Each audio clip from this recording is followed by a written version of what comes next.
ahead and start with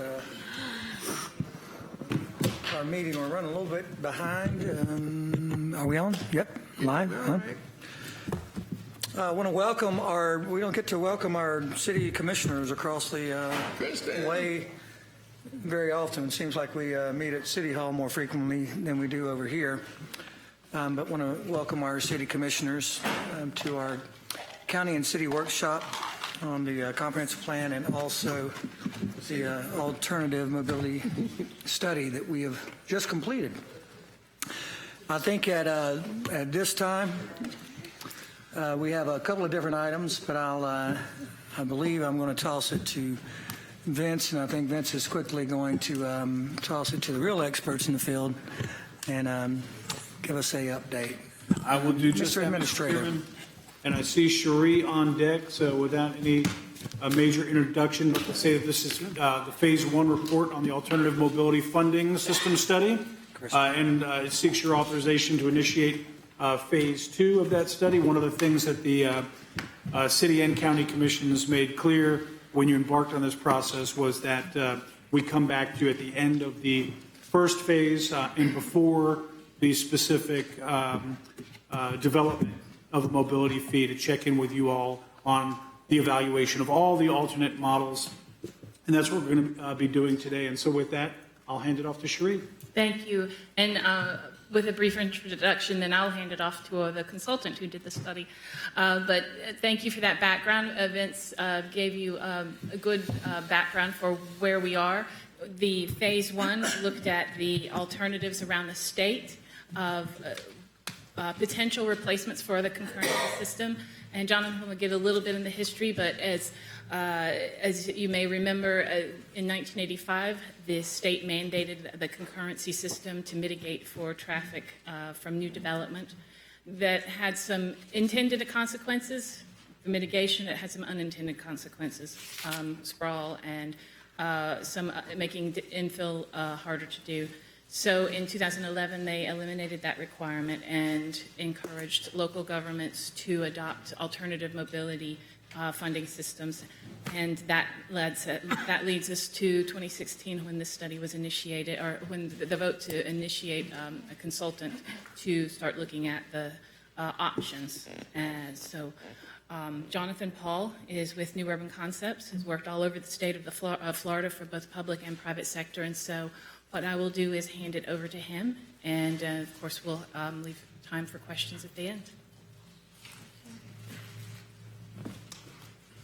Thank you, Cherie. My name is Jonathan Paul. I'm the principal of New Urban Concepts, and I'm going to discuss today the findings of our study. So just real briefly for any members of the public or the commissions that don't understand or not quite aware what transportation concurrency is, it's basically a requirement that you have adequate roadway capacity to meet the demands of new development. So as a project comes in, there's adequate capacity on the roadway to accommodate the traffic. What kind of infrastructure actually provides capacity? In terms of roadways, it's new roads, the widening of existing roads, and adding turn lanes at roadways and intersections as well. And more recently, as a community start to look at other modes of travel, they've also looked at how do you move people in terms of multimodal capacity. And that's primarily done through sidewalks, bike lanes, paths and trails, and also transit vehicles. Throughout the state of Florida, a lot of local governments are struggling with how do they, one, approve new development, two, accommodate the impact of growth, and then how do you pay for it, third. What most local governments have found that have adopted it, the sales tax for infrastructure, has primarily been the best way to fund infrastructure, especially if you have a lot of people from outside of your community that come in. But what they've also found is it doesn't meet all their needs. Gas tax has also historically been used to fund roadways, but over the last 10 years or so, almost every local government in Florida now uses gas tax money for maintenance purposes. They don't use it to add roadway capacity. Part of that's because gas tax hasn't necessarily kept up with inflation, both at the state level and the federal level. Federal funds were a viable source for a number of years, but even those which are tied to the gas tax are starting to dry up, and the Senate and the House of Representatives are actually making appropriations to add more money to the Highway Trust Fund because the gas tax isn't necessarily being kept up. The state has a number of revenue sources, and they tend to focus those on state roads. Increasingly, a lot of local governments are actually turning to toll roads to actually have users pay a toll. And I believe that recently you've all had a private facility here that's funded through a state infrastructure bank loan that's promising to pay back toll revenues in the future. And a lot of local governments are looking at that for larger roadways. That doesn't necessarily accommodate all of your needs. Many communities turn to the private sector and have developers actually help fund and build their infrastructure. Increasingly, local governments are looking at roadway impact fees and mobility fees as a way for development to mitigate its impact, as opposed to necessarily constructing projects. Proportionate share or concurrency is what the city and county currently have in place today. For a number of years, that system worked out fine, but starting around 2005, the legislature started making a number of changes, and they made it increasingly difficult for local governments to implement proportionate share. In terms of a lot of communities now are looking at other ways, i.e. the impact fee or mobility fee, to move away from transportation concurrency. I don't believe you have as many in this community, but in South Florida and Central Florida, community development districts are pretty significant, and they actually help fund a lot of infrastructure, and those are basically quasi-local governments created by developers to help build horizontal infrastructure. And then one of the final means is private or property tax assessments. There's a few local governments that do this, but honestly, most have shied away from using property taxes or leveling special assessments to provide roadway capacity. Some are looking, with the way the legislature's put restrictions on property taxes, to do different levels of assessment for resurfacing and maintenance purposes, but largely they have not done so anymore for adding road capacity. So where does that leave us with? We'll go into a little bit more details in the study itself, but our recommendation is what's known as a tiered mobility fee.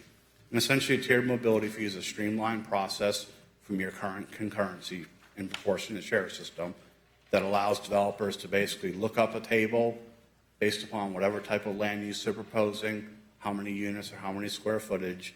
They know their fee up front, they make a payment to the city or the county, and they move forward with their development. The tier is essentially varying these fees by area. So within your more urbanized area, the fees would be lower, and as you move out closer to, say, Interstate 10 or past Capitol Circle, the fees would gradually increase. And in the more rural areas, they would likely be the highest, because that was likely where your greatest need for new roadways is.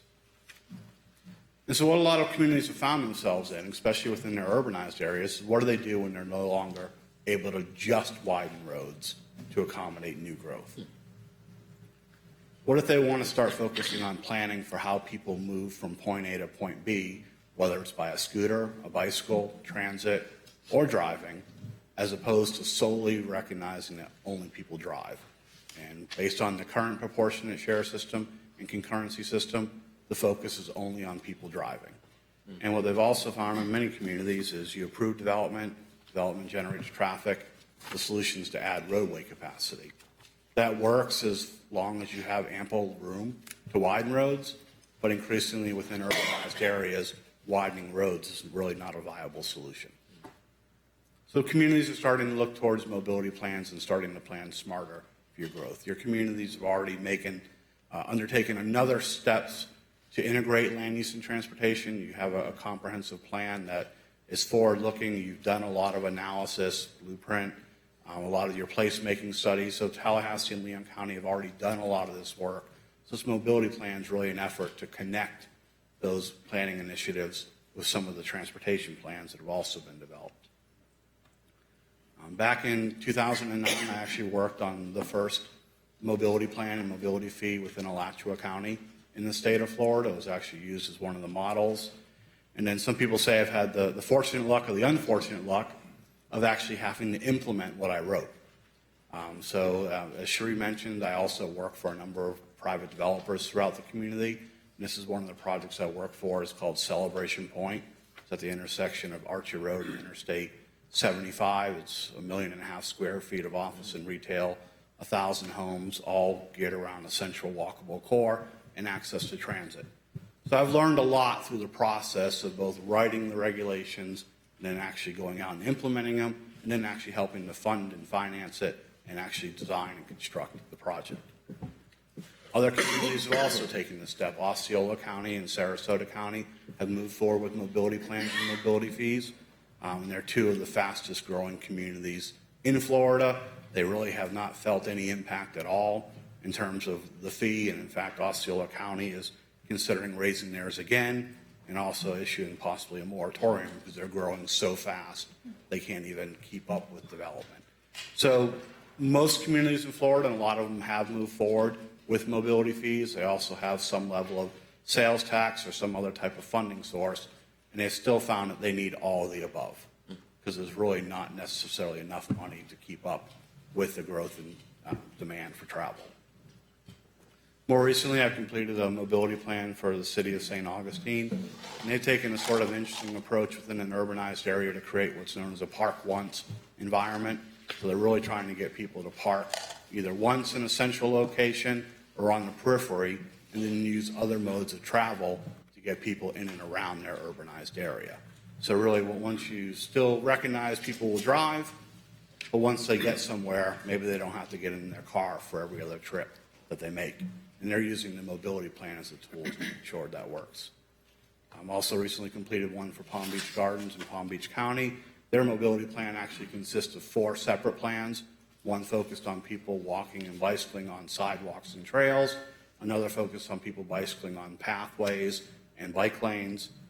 Transit circulators to parking environments, and also a future rail station. And then also a roadway and intersection plan as part of a broad overall effort. This was actually just recently adopted this past September. One of the things mobility plans address is there's a lot of changing modes in how people get around. Recently, your communities implemented scooters and electric bikes. Other communities are looking at golf carts and neighborhood electric vehicles. Some in Gainesville and also in Lake Nona down in Orange County, south of Orlando, they're actually using autonomous transit vehicles today to get people around. So really the transportation system's evolving beyond just a sidewalk, a bike lane, a travel lane, and really trying to focus on additional modes of travel and additional ways for people to get around in their community. These are just a few examples. I'm sure you've seen some on campus. Your scooters, your one wheels, there's a lot of devices, and they're going to continue to evolve, and local government's going to continue to chase them. But really, it's answering a key metric of how do you move around in the community between 1 and 3 miles of a trip, or even a half a mile trip, especially in Florida when it's 100 degrees out and 100% humidity, and walking isn't always viable. These other modes of transportation are another way to get around in your community. Electric bicycles, especially in this community with its hills, make a lot of sense, and it's another way to actually get people an alternative to their motor vehicle. The biggest impediment to both of those is safe places for people to ride. You know, the infrastructure's there, the companies, the private companies want to come, but the implementation, and it's happening statewide, a lot of people want to do it, but it's still not the safest place within Florida to actually walk or ride a bicycle. In addition, communities are looking at Uber and Lyft, shared mobility, car share, ride share, any other type of way to actually pool how people get around. Golf carts, neighborhood electric vehicles. I'm working in several communities right now that are making essentially hybrid bicycle paths, which accommodate a scooter, a bicycle, a golf cart, and a neighborhood electric vehicle, all within existing rights of way by just narrowing some of your travel lanes. Again, that's something a mobility plan would actually look at. It's a very cost-effective way to get people around your community and also to slow cars down in your urbanized area. Autonomous transit vehicles are something that's actually a reality today. They're running them already now in Lake Nona between their downtown and their hospital district. They're running them between downtown Gainesville and the University of Florida. And that project I showed you earlier, Celebration Point, they're going to start running in the spring on its own dedicated lane. These actually address one of the biggest impediments to transit, and that's the cost of drivers for smaller vehicles. So these vehicles actually operate within their own rights of way, and they actually don't have a driver. Altamont Springs is getting ready to start a test pilot, which I'm working on their plan and fee as well, to take developments from the mall to the hospital to the Sunrail station in Central Florida. Mobility plans start to look at how do you get these type of vehicles around and how do you plan for them within your community. Design we're working on, it's an 8-foot multi-use path.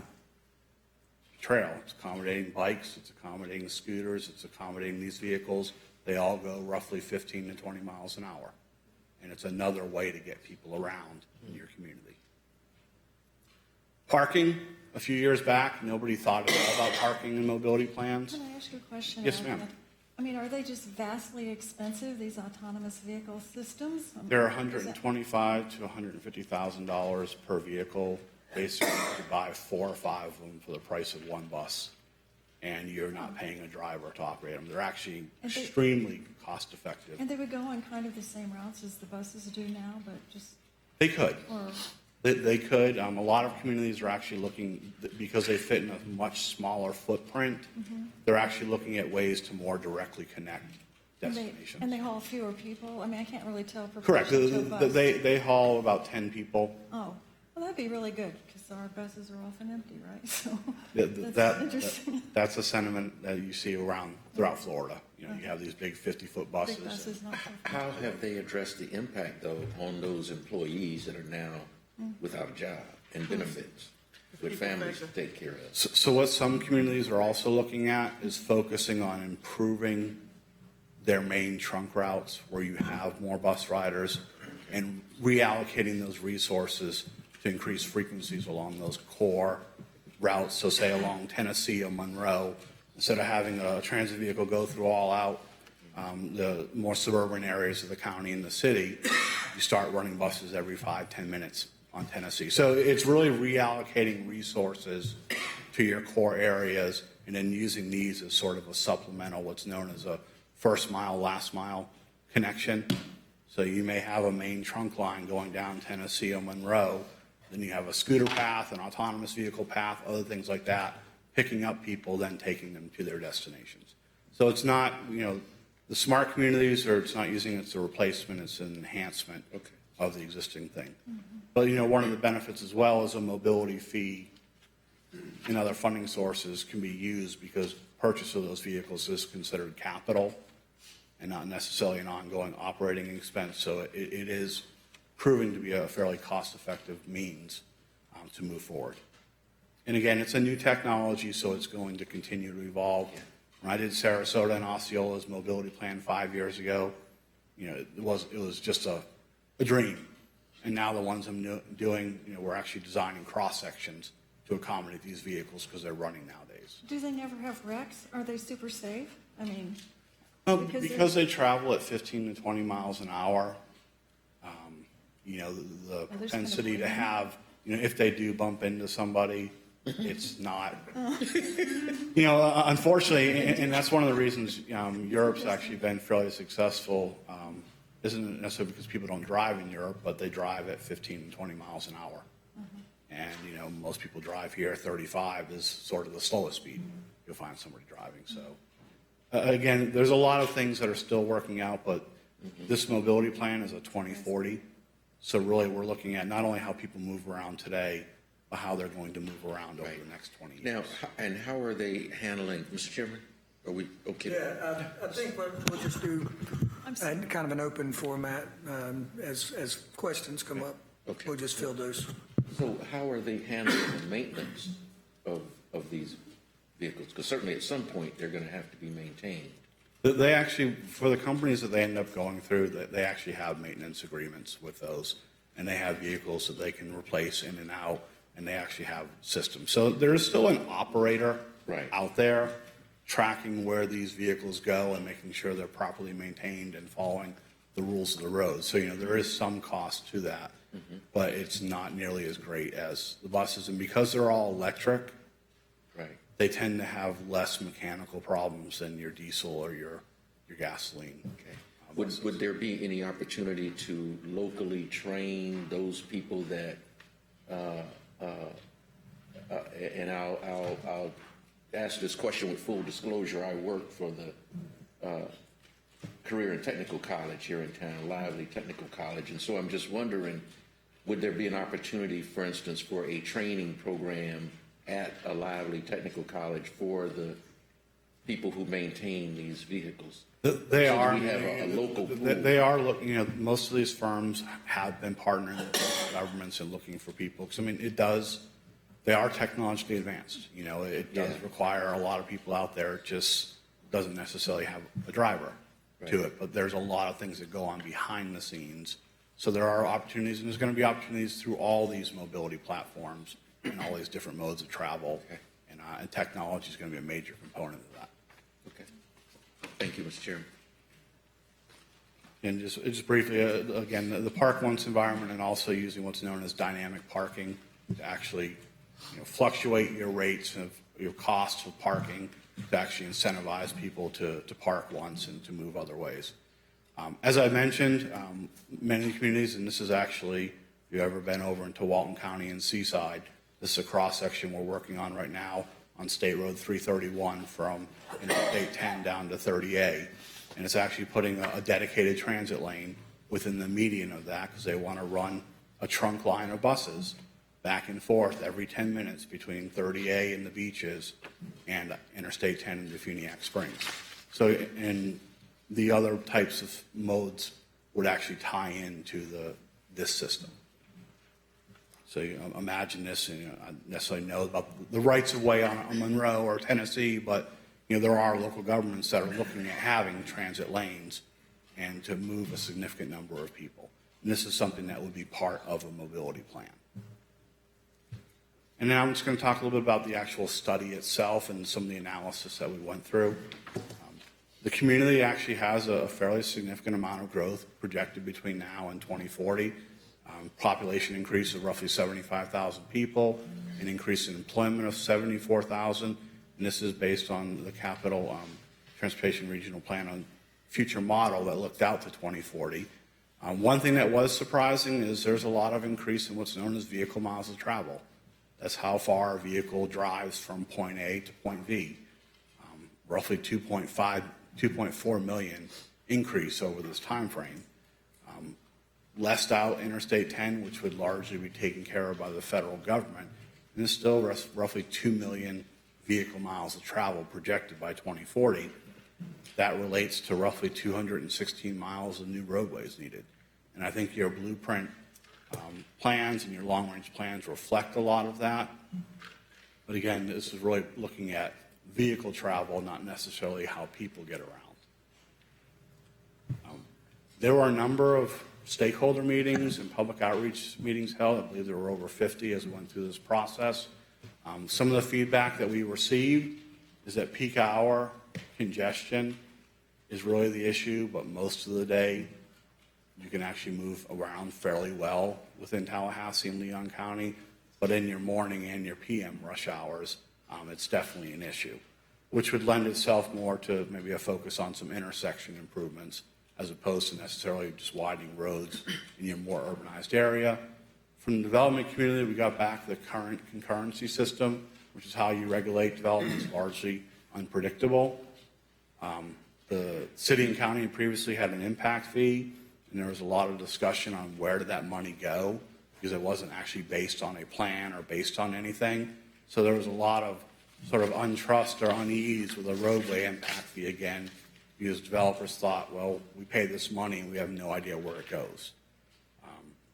The current concurrency system within your urbanized area, known as a multimodal transportation district, it's worked out fairly well, but as more and more people start to move in, there's concern about how are you going to get them around if you don't have a funding source for trails, for paths, for other modes of travel.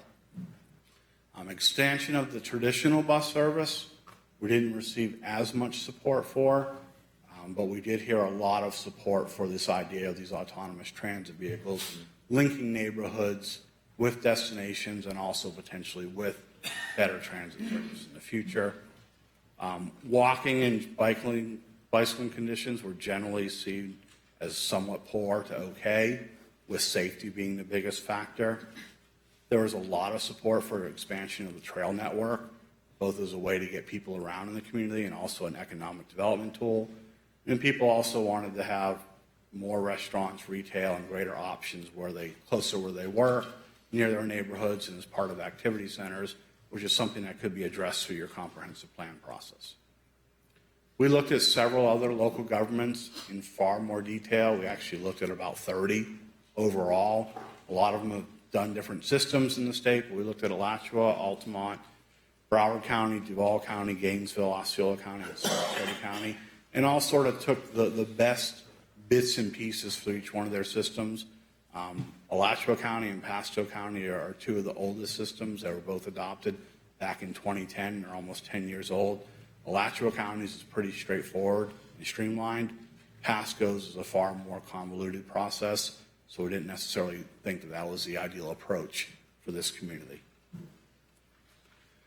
Any type of fee, either your proportionate share or your impact fee or mobility fee, needs to meet what's known as a dual rational nexus test. So one, you have to show there's a need. We've already looked at the future vehicle miles of travel. There's plenty of growth in the community. Two, any type of improvement you make with the fee has to benefit the people paying it. And then the third test is it has to be related to or roughly proportional to the impact of new development. And so the mitigation options that we looked at is to repeal your current system. As Cherie mentioned, back in 2011, the legislature repealed concurrency and proportionate share statewide and made it optional for any local government. So you could repeal the system and not require development to do any mitigation at all. It would likely leave you with additional backlog and improvements that have to be funded somewhere, but it is an option. Another option is to keep your current system as is. We make a few tweaks and refinements per Florida statute, but you could keep what you have. The other options are a roadway impact fee, a per trip mitigation fee, which basically requires somebody to go out and do a study based on however many trips they generate, times a fee that the local government calculates, and then they mitigate it that way. A mobility fee, which basically just charges a one-time fee to pay for bike lanes, sidewalks, whatever type of improvements you have in your plan, and it's uniform throughout the community. And then the fourth option is a tiered mobility fee or tiered mobility mitigation. And this basically would allow you to vary your fee depending on what area of the community that you're in. So we just wanted to provide an example of your current system that's in place today. It's known as transportation concurrency proportionate share. This is actually based on an example here local to the community. You had two multifamily apartment complexes. One was closer into your urbanized area, it was closer to jobs and retail. Because of the more advanced roadway network and the traffic in this area, that development had to pay a proportionate share of $400,000. A similar type of multifamily project, which is further out along the system, which is further away from your jobs and employment, which you'd think, in essence, from just pure geometry and pure distance, they have a greater impact. But the way concurrency works is because they didn't trigger an impact on a deficient roadway segment, they didn't pay anything. So your current system, in essence, in some portions of your community, within the core area right around the campuses and downtown, they pay very little, don't pay anything. Outside near Capitol Circle, where you sort of have a lot more congestion, they are paying more. And then the further out you go, where there is actual roadway capacity, they don't pay anything. And what a lot of local governments in Florida have found is this is one of the issues with concurrency. It's where you want to encourage development actually pays, and where you maybe necessarily don't want to encourage it, you don't want to dissuade it, but you don't want to necessarily incentivize it either, doesn't pay. And this is why communities throughout Florida have started to go away from concurrency and opt more into either a roadway impact fee system or a mobility fee system where everybody pays something. So this development, which generates traffic further out and uses all the roadway capacity, they would pay something. The development closer in would pay something as well. Your current system right now picks winners and losers. It just depends on what roadway you happen to be on, how much traffic you generate, and whether or not you do or don't trigger analysis. And the other thing is, developer doesn't know that until they actually go out and do a study. So that they can't run a pro forma on their project. They can't necessarily plan ahead because they don't necessarily know what their mitigation is going to be. And so a lot of communities have looked at, is there a better way to do this? And many of them are switching towards the mobility fee or the roadway impact fee approach. So I've talked some about a plan or a mobility plan. One of the big things that was a drawback on the current or the previous roadway impact fee was it wasn't based on anything. All it was based on is how much does it cost to widen the road and how much road does that capacity generate. That's it. It didn't say you're going to build 1 mile of roadway here, 1 mile of sidewalk there, fund 2 buses over here. There was actually nothing there that it was based on. Whatever plan or whatever system this community would move forward with, there would actually be a list of projects. And those projects would be broken down into 5-year increments. So any type of development or any member of the community would know, what is this fee going towards? It's going towards to widen that road. It's going towards to improve that intersection, to add that bike lane. And in essence, where you are in your community, closer to where we're at right now, maybe you predominantly fund sidewalks, trails, and connectivity. Out past I-10 or Capitol Circle, maybe you have a greater number of roadway improvements. So essentially your plans and your fees would vary based upon both need and location within the overall community. And one thing that a lot of communities have found is they've used these plans to leverage state and federal funds. So as part of the long-range planning process, or the legislature says, hey, we have some money available, or appropriation, or what's your wish list, actually give them their mobility plan. And many of them have actually gotten projects funded that way. Others, they've used them for opportunities for public-private partnership. The one project I mentioned in Gainesville, they actually built a new bridge over the interstate. And the local government helped fund part of it, the developer helped fund part of it, and then they're also using some other tools and funding to actually help make up the difference. Down in Sarasota County, a little project called Lakewood Ranch. It's one of the fastest growing communities in Florida. They're actually building a number of roadways with bike lanes, sidewalks, and trails as part of Sarasota County's plan. And then other development that comes in pays the county, and then the county is reimbursing the developer for front-ending that infrastructure. So what happens a lot too under concurrency, the last guy in sort of foots the bill. So he pays, but everybody else gets to use all that capacity up. Under a mobility plan or under a plan-based system, the developer may build that infrastructure for you, and then you can say, everybody else in this geographic area that comes along, you make your payment to the city or the county, and then we're going to reimburse the developer for front-ending that infrastructure for us. So it isn't just one developer funding it, but you could actually use that as a tool to say, if you extend this sidewalk, you build this intersection for us, your cost is X, that additional 100 or 200,000 above your cost, the other people that benefit from that are going to help pay for that as well. And so that's really how a lot of local governments have actually used this system, is to have public-private partnerships and to have a mechanism where everybody sort of pays their share, and that you would then encourage developers to actually help build it, because it benefits their project, improves access, but it also benefits local government because you get an improvement far quicker and far sooner than you ever would have gotten it had it gone through the public process. They've also, you have private mobility funders, your scooter companies, your bike share companies. The one in Altamont Springs, MasterCard's actually paying for the ongoing operations and purchasing some of the vehicles for their autonomous transit system. And they're going to make money off running ads in these vehicles. So, there's a lot of creative ways to actually go about getting funding. But one thing a lot of communities are missing is they don't have a plan for that. Yes, sir.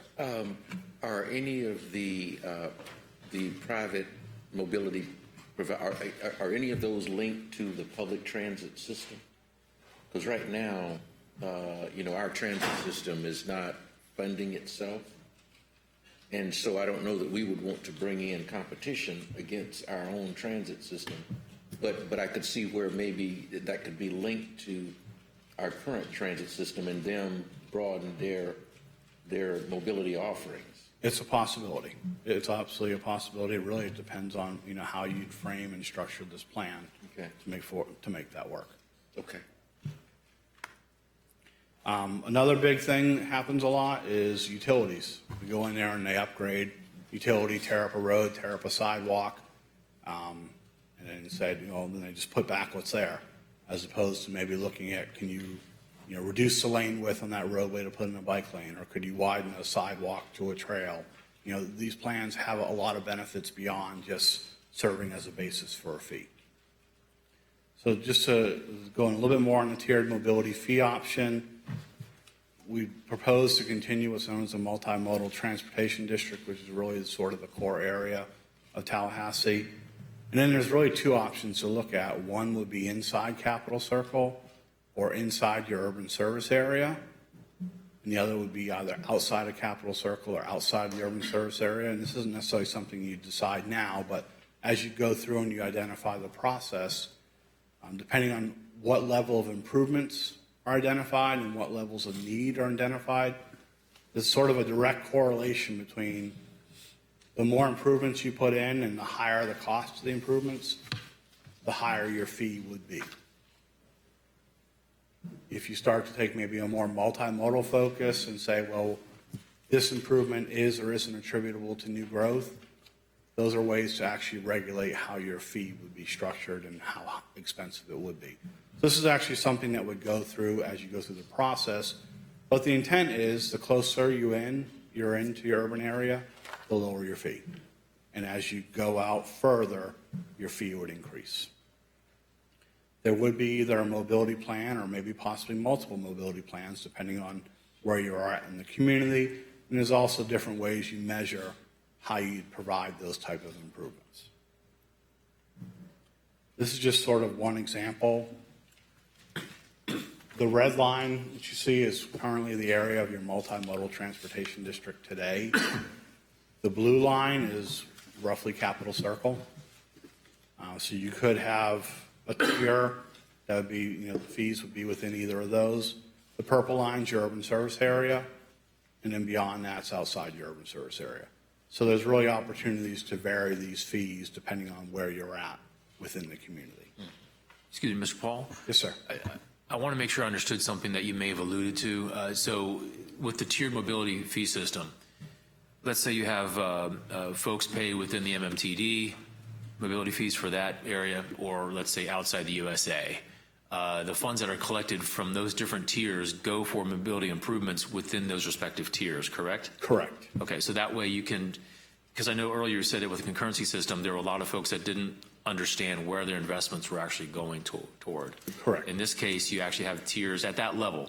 Each tier, the fees collected for that tier go to improvements within that tier. That's correct. Okay. That is correct. Thanks. And this question may not be for you, but I think we also are going to have to look at how this is married to our 20-year blueprint plan, because that is also a transportation infrastructure plan.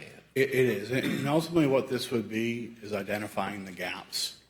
Okay. The blueprint plan covers so much, the long-range plan covers so much. They've recently gone through a bicycle pedestrian plan, which identifies both funded needs and unfunded needs. So this mobility plan would really start to sort of identify those gaps in the projects that aren't funded by those other revenue sources. So yes, this would basically be a complement to the other plans that are going on in the community. Okay, thank you. I think we also need to remember too that we have adopted an energy renewal plan that will help to decrease the carbon footprint. So we need to make sure that that's in the mix as well as we're making these plans. Absolutely. Mr. Paul, real quick, I was going to save this for the end, but Commissioner Richardson and Minor just teed this up. So I really like the direction we're going, but And I like applying the potential mobility fees to those different tiered in those different areas. But it does set up a question that typically we would structure something like this, and I think in the item it says, fees paid for development within the city limits go into the city commission budget or the city budget, and fees within the unincorporated area come to Leon County. However, Leon has roads within the city limits that may have development, that may take infrastructure improvements, Miccosukee, other roads like that. But we also have shared plans. And so the confidence in where we're going to apply these dollars, as was just, you all were just talking about, we do have the ability to kind of structure that in a joint conversation between city and county going into a particular calendar year, a particular time frame, whatever that might be, and decide jointly that we're going to apply it. Some of us at CRTPA yesterday just heard the bike ped, it's coming soon on that. So if we had $5 million of improvements for bike ped network, we could decide in a couple of years jointly to apply those dollars within a certain tier to those improvements. Am I thinking about this correctly? Absolutely. Okay. Absolutely. I'll be honest with you, this is somewhat of a unique situation. Yeah. Because a lot of what I'm used to dealing with is sort of an adversarial approach. It's either the county or the city. So it's the county's like, well, this is our plan, and we're going to either mandate that you charge a fee, and we're going to collect it and spend it how we want to. And the city's like, well, no, because we're not building roads, so we're going to do our own thing, and we're going to collect our own fee and build our own improvements. So in essence, whatever type of improvements identified, the plan itself would break them down into 5-year windows. And then, yes, it'd be up to each of the respective elected officials to say, what is our priority within those 5-year windows? So you anticipated something that was on my mind. We are a unique situation typically with one city, one county, but we also have unique structures. We partner on blueprint, other things, and sustainability goals. Those dovetail nicely with the multimodal, and we were talking about this yesterday at CRTPA as well. So I think some assurance for our community that we're on the same page, that we know where we're going to apply these funds. It stood out to me earlier when you said that bus didn't rank really high on the surveys. It may be that we didn't capture the bus riding population. I mean, you did a lot of public outreach, but it's more typical that we would get the development community and business community responding to something like this. So I think it would just be in our interest to talk about how I know this is next steps for our manager and administrator, but how we do that planning effort to make sure we meet joint goals going forward. Thank you. Thank you. Again, really the tiered system beyond just the fee itself, there'd also be the types of improvements. Largely within the multimodal district, you'd focus on sidewalks, bike lanes, trails, paths, intersections. Maybe there'd be some roadway improvements. The further out you go, the emphasis would really shift towards more intersections, more roadways, and the further out you go, you'd largely say, if we build a new road, it has a trail on it, or a sidewalk, or a bike lane, but you wouldn't necessarily prioritize, say, a standalone trail where you would within closer to campus or closer to downtown. So we actually just kind of wanted to provide an example. This is from Sarasota County. Sarasota County also has a sales tax. Sarasota County has a couple of different funding sources. It's a little bit larger than Leon County. I think their population's about 350,000. They also see a seasonal influx, about 100,000 people during when all the snowbirds come down. So they deal with a lot of issues down there, but there's a similar development pattern, similar distance from the interstate system. So it kind of just gives you an idea of what a fee could look like. And ultimately, whatever the numbers are, one of the benefits of a plan, some communities can get a little bit of a sticker shock if they put every single project that they know of in a plan and say development's responsible for 100% of it. The fee could be extremely high. What a lot of communities have used this for is say, well, maybe that project isn't the most appropriate, or maybe there's additional funding from somewhere else, or it's not as high a priority. And let's come up with a fee that's fair, both for the residents, so they know that development's mitigating its impact, but also for developers to know, the cost of this isn't going to be, an overburden. You don't want to necessarily stop development through this process. This is really a tool, help development to pay its share, but in an equitable manner. And all the fees that I've worked on, they've all been implemented at 100% of the calculated rate, because we really spend a lot of time talking with the community, both the stakeholders in the community, the residents, and also the development community, to come up with both a plan and a fee that's acceptable to all. So it doesn't do anybody a benefit for me to come back here with a fee that's $10,000 or $15,000 per unit, and you're going to say, well, that's going to kill our development. We're not going to adopt it. Thank you very much. But it's to come up with something that's reasonable. And the Sarasota example is the result of 60 public meetings, stakeholder meetings, a lot of back and forth with both the community and the developers. And really, it does at least provide you a framework and an idea, anyways, of how a tiered system would work, how it actually replaced. They had a roadway impact fee before they went to a mobility fee. They also had a transportation concurrency system. And they went through a few analysis, and they kind of got tired as well of one developer pays, one developer doesn't. And oh, by the way, Florida statute says that even if you do pay, you have to give them credit for your roadway impact fee. It's like, well, we spent all this time and money going through these studies, and we just give them credit for something they'd already had to pay for anyways. So they both eliminated concurrency, and they eliminated their roadway impact fee. And one measure of success is they've just recently hired me again to update their plan 5 years later. So it's been something I've actually, I always like to get feedback from the community as to how the initial plan went. And so the stakeholder meetings we've had with residents have actually been really positive. It's helped to build intersections. It's helped to build sidewalks. They were actually able to move up a portion of the legacy trail and use it as a local match to get additional state funds. The developers have been, nobody likes to pay in terms of the development community, but, it's been fair for them, and they've understood that, that they bear a cost of that. And it's also helped provide access. And some of the developers that are front-ended the community, they've front-ended infrastructure for the county. It's worked out really well. They're actually getting reimbursed both from development within its project and development outside of the area. So they didn't basically give their competitor a free ride.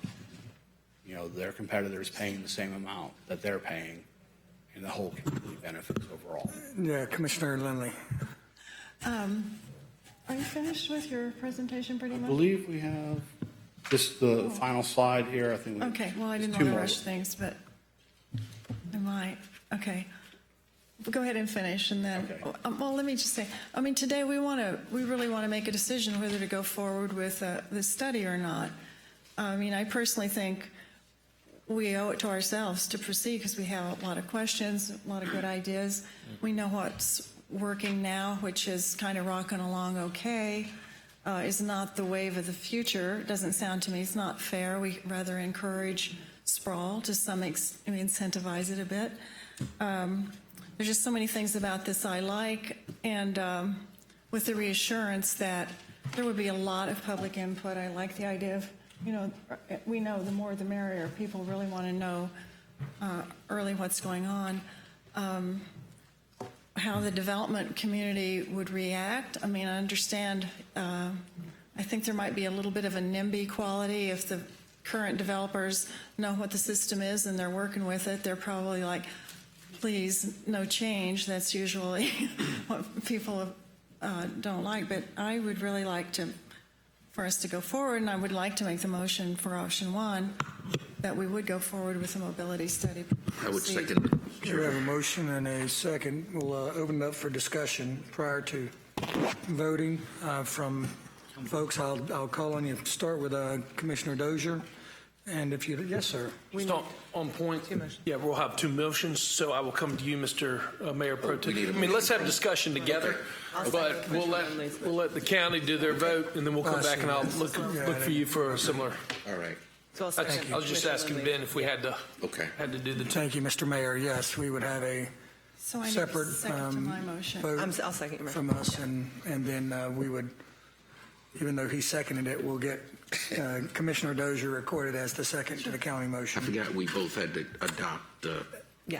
Is it necessary to vote? I'd like to hear comments from our commissioners prior to voting. Looks like everyone's kind of in queue. I'll start with or Commissioner Maddox. Thank you, Mr. Chair, and I apologize for being late. I'll come back to you. The one thing that I have kind of a question about as I read through the item was specifically in reference to the residential piece of it and how it might affect residential properties. I'll be looking for that when it comes back. When someone builds a house, I mean, or even make renovations to it, I just don't want to put too much of a burden on them. I mean, it's already hard enough to try to build a house or try to buy a house. To take the extra step to put $5,000 to $10,000 on top of the closing cost of that house for what we're talking about here is a bit of a stretch. Is there other options to that, or have you?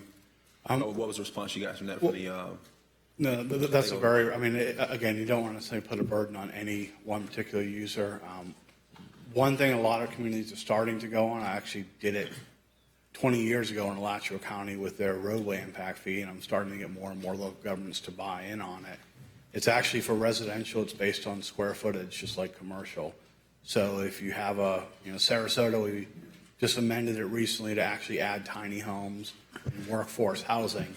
In this next update, they're going one step further and just saying, if you build a 200 or 300 or 400 square foot house, you pay for 400 square feet. If you have the means to build a 5,000 square foot house, you're going to pay on a 5,000 square foot house. So it ends up being a little bit more equitable as opposed to just saying, here's a fee per dwelling unit. Is that part of what we're asking to come back, or included in the study we're asking to come back, or no? Well, it would be part of the analysis that we do, and I'll have several recommendations that I make to staff, but that would be one of them, is to have it tiered, because that's really the most, one promotes affordability, and it's also the fairest system in terms of how you do a fee.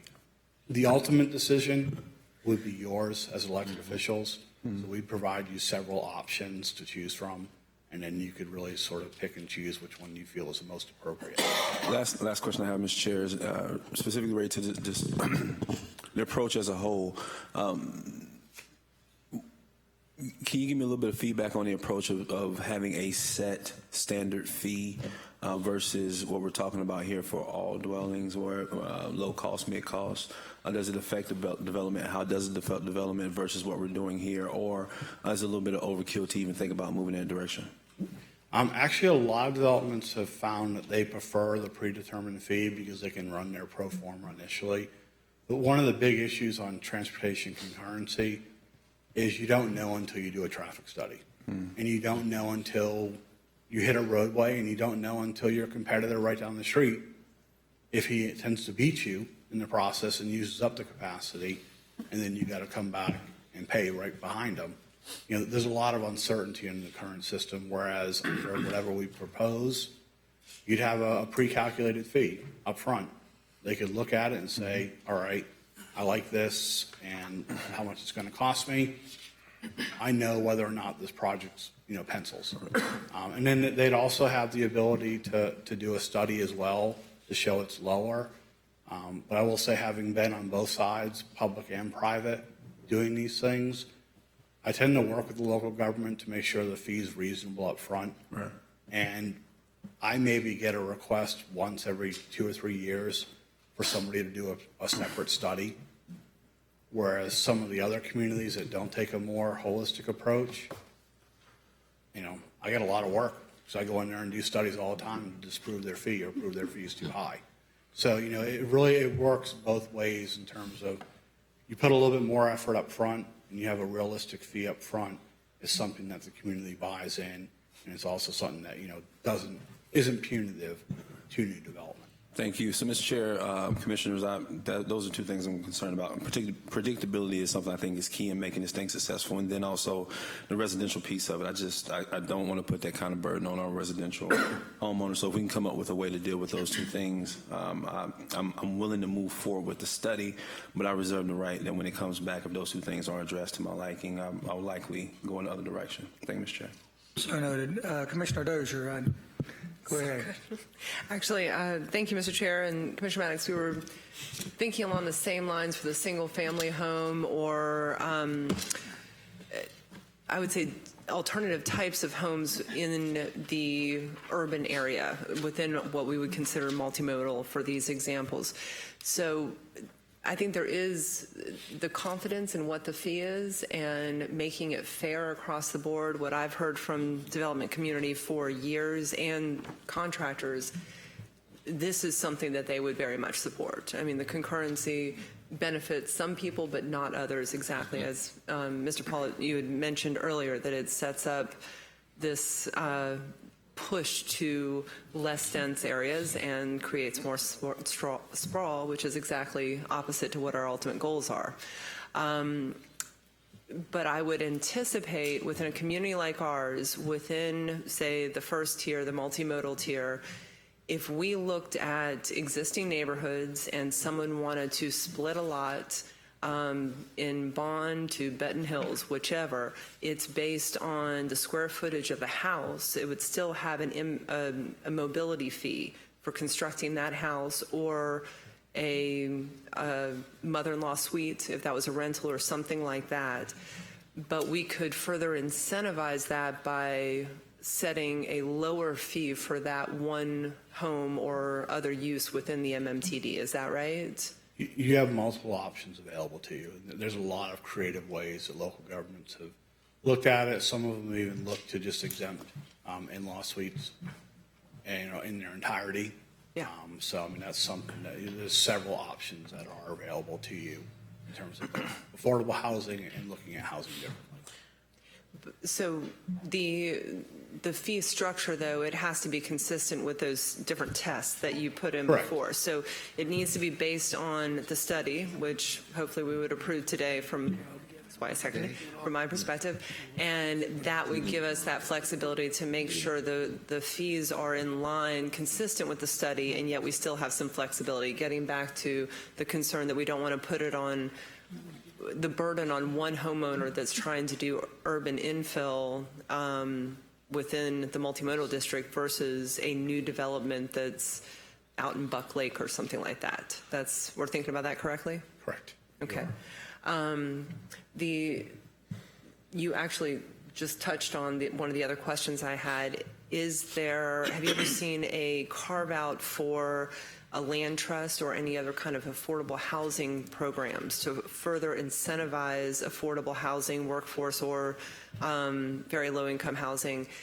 That we have just jointly created a land trust for Leon, Tallahassee. So if a piece of property was moved into that land trust, it doesn't have to be contiguous. Could there be a different fee that incentivizes those properties, or if someone was meeting affordable housing goals? The Florida, you have to be able to show it in your technical report, the impact and how it's addressed. But yes, the Florida legislature has actually allowed local governments to address affordable housing and to address other types of housing, to either exempt it or to allow them to pay a lower fee, or to allow some other means to offset their impact. Okay. Well, and just closing this out, Mr. Chair, I'll look at our county administrator and city manager. Just wanted to check, Mr. Administrator, moving forward with the study, I think the analysis, the different options we've got with the fee structure could be very interesting, give us some flexibility. Will we also see an implementation approach or options for that, kind of getting to how we plan for it jointly with our city partners within a 5-year scope or something like that? That will be included in what we bring back to you. I'm sorry? That will be included in what It we will. bring back. Okay. Great. Thank you, Mr. Paul. Appreciate it. Okay, just speaking with the mayor, although we are going to take the motions kind of separately, I think it's important we hear from our city colleagues, and so we'll kind of alternate a little bit. I know that Commissioner Minor and Commissioner Lozier Deloge, and commissioners across the table, including Richardson and Williams-Cox. So we'll just kind of alternate, and I'll go ahead and Commissioner Williams-Cox, if you'll go. Okay, I just wanted to add that I'm in support of moving forward, but I'm just looking at a little research, because one of the things we want to make sure of is that we have some local flavor, some homegrown or wherever, to make sure that we're doing this right, and people who will be impacted by this, not just through surveys, but actually live here. And one of the things that I noticed is that there's not a local office for your company. There's no local office. Do you have a local team of people helping you, some local flavor? Right now, it's just myself, but depending on how the city and the county, they have different consultants that can address this. They have local presence here, so I can kind of let them, they may need to defer that question to them. Okay, I'm just looking at just beyond what we're actually talking about, because we've got to also look at the economic development that will take place here as well. So we want to make sure that the dollars that we're spending to bring in consultants to help us, we want local people participating who are going to be impacted by whatever is recommended and all of those things. But we also want those dollars, some of those dollars spent here as well. So I'm looking at the first phase was $100,000. This next phase is going to be $225,000. That's $325,000 that if we don't have local spending and local flavor, that's going to leave our community. And while the plan will be great, I'm sure it will be great based on what I've seen. You've done an outstanding job. But I just want to make sure that some of those dollars get left behind with some of the people who are going to be living here, and that they have some direct input other than by surveys to help build something that we're all going to be able to live with. A very good point. And what Jonathan was referring to is the next phases would be completed through our continuing services contract, and that is local firms with which Jonathan is a member of the team.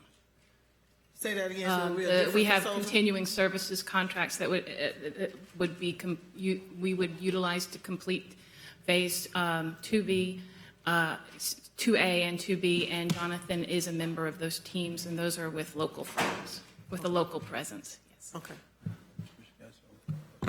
All right. Just on point to what she was talking about here. There's no MWBE component to these types of contracts? Excuse me. MWBE. Is there no component to this? That was a part of the original ranking of our continuing services contract. So that was all consistent with the city's procurement guidelines and goals. Yes. Okay. But he says he's working alone, correct? Jonathan is a specialized sub-consultant. We mentioned the large outreach component. So that was where we utilized a larger company to do the outreach, to develop and prepare the actual plan that was included in your work. Jonathan was the subject matter specialist who is providing the special technical knowledge for this. Okay. All right, Commissioner Richardson, you have a comment. Thank you, Mr. Chairman. And I guess it sort of gets back to what Commissioner Maddox and somewhat Commissioner Dozier talked about in terms of the affordability. We don't want to create a situation where we're exacerbating an already worsening problem, and that is the affordability of housing in our community. And if we add fees to that, that could in fact exacerbate the problem. And I know that whatever comes back to us, we will have some leeway as to how we fashion this thing, be it exemptions or credits or whatever it is. But we need to keep that in mind based on where we are now and trying to address the housing affordability issue in our community, particularly for low-income and workforce individuals and families. I too am excited about this. I think this is something that moves us into the future. We see that other communities, even comparable communities, I mean, if those folk down around the Alachua County, Gainesville area can do it, I know we can do it and do it better. But I would like to see us move forward with the next phase and see what that brings back to us. I think it does move us into the future. And as we do that, I would like to see how it will marry with Blueprint. If it's going to be comparable, then where is it going to be comparable? How does it fill the gaps, or how does it address those areas where Blueprint does not? And then the other issue would be our transit. I would not be interested in bringing in a private provider that would compete with our already existing Star Metro, but I would be interested in seeing maybe how Star Metro could incorporate something like this into what it provides. And I don't know where the issue came earlier about the survey of the ridership. Kristen, I think you were spot on, because it may be that survey didn't capture those who utilize that mode of transportation most, and so we might need to do a better job of capturing that segment of our population that utilizes our transit system as their primary mode of transportation. That was it, Mr. Chairman. Thank you. Okay. Commissioner Meyer, thank you for being patient. Oh, thank you, Mr. Chairman. Mr. Paul, just a couple questions. With the tiered mobility system, are the fees tiered according to the tiers? In other words, if you have, let's say we have 3 tiers, and if we were to move forward with Leon County's tiered system, would you have 3 essentially fee structure tiers for each land use category? Yes. Okay. So basically imagine this example, the mobility fee, the category here. That was basically the suburban style development, the single family, the standalone retail, standalone office. Then they had another category for mixed use. This could essentially be your middle tier. And then the third was urban infill, which is sort of close to the cities within Sarasota County. So it'd be a similar structure. You would just have whatever the tier is, whether it's a multimodal district or inside Capital Circle, whatever the geographic limits are, this is how it would be structured. So you'd have your land uses, you'd have your one fee for your tier 1, other fee for tier 2, third fee for tier 3. And it'd be uniform within each tier? It would be. Unless, of course... And unless, of course, you identify some specific areas that you either wanted to exempt, or you wanted to just say, we're only going to focus on trails and sidewalks and bike lanes there because that's what the need is. So obviously that cost within that area would be much lower versus an area that needs a lot of new roads. And as Commissioner Dozier had alluded to, I mean, we could have carve-outs for things like the promise zone or opportunity zones, or things that we wanted to encourage more residential construction in, or commercial construction for that matter. It's basically up to this body here to make those decisions on carve-outs. It is. Okay. I think that's it. I'm good. Thank you. I'm alternating, so I'll let. Go ahead. Commissioner Bryant. Yes, thank you, Mr. Chairman. In light of everything that's been said so far, and I won't repeat, but we also have a purpose-built community that would be in Tier 1, I think, where there is already obviously roads and we're pretty congested. So the challenge to me is, how do we take new communities such as this one and ensure from our beginning stages that we actually have conversation about how we can utilize this multimodal opportunity? I think that's something we can talk with both your city and county staff on to make sure that we're capturing those folks. Again, I was part of a larger team, and there was a localized presence here that did a lot of the outreach efforts, and they sort of had me come in to answer the questions that I'm doing today. But yes, there will be opportunities to make sure that there's further outreach to the various communities, to the developments, and to make sure that they could actually get more feedback on types of mobility that they'd like to see within their particular community or area.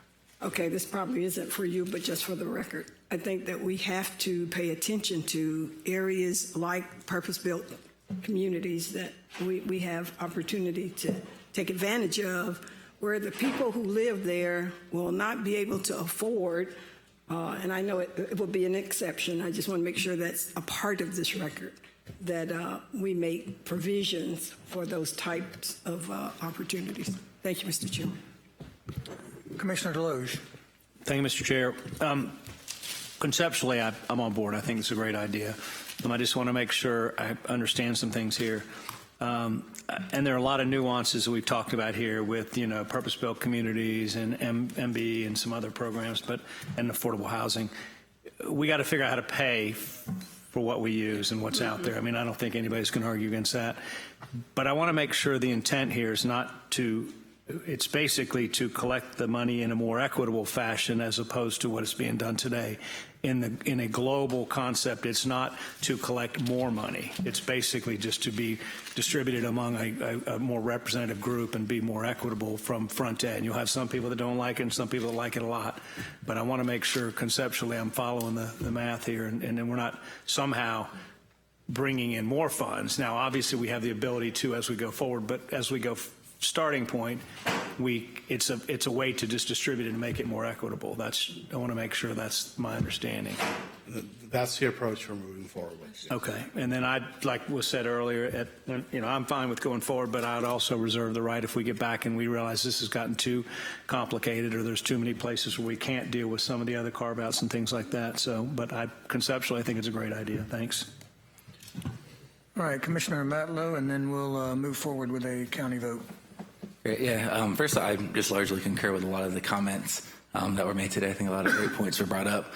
I just wanted to add to that, as we look at going towards a mobility fee, we create a lot more flexibility in where our spending can go. And with that increased flexibility, we need to make sure we're bringing in increased participation and stakeholders across our community as we start to look at different projects and that sort of thing moving forward. Thank you.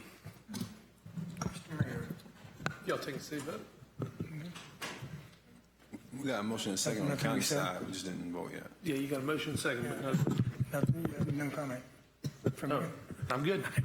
All right, at this time, we'll take up the county vote was option one, seconded by, which basically, without reading it word for word, is accept phase one and move forward with phase two.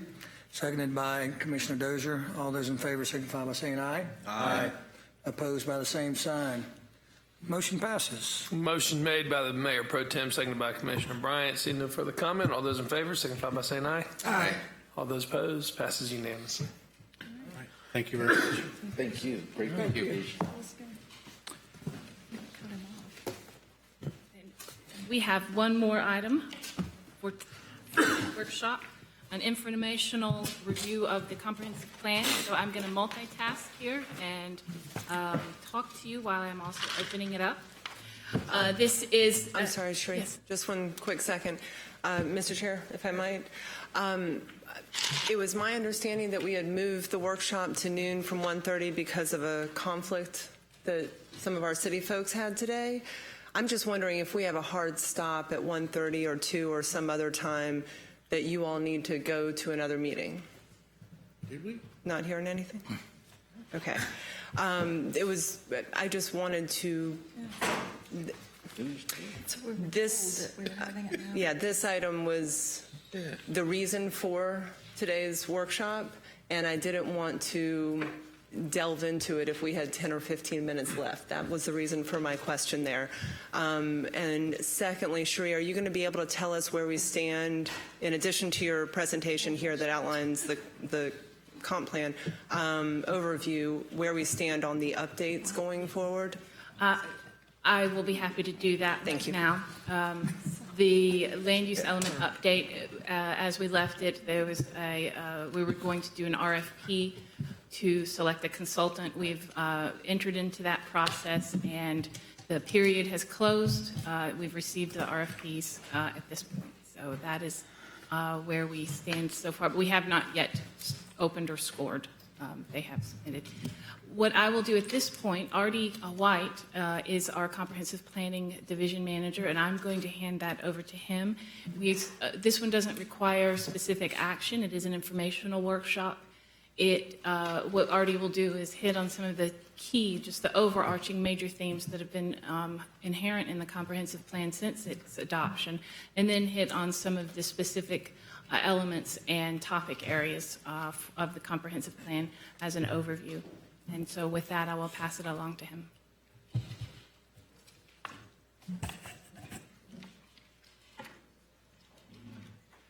Good afternoon, Commissioners.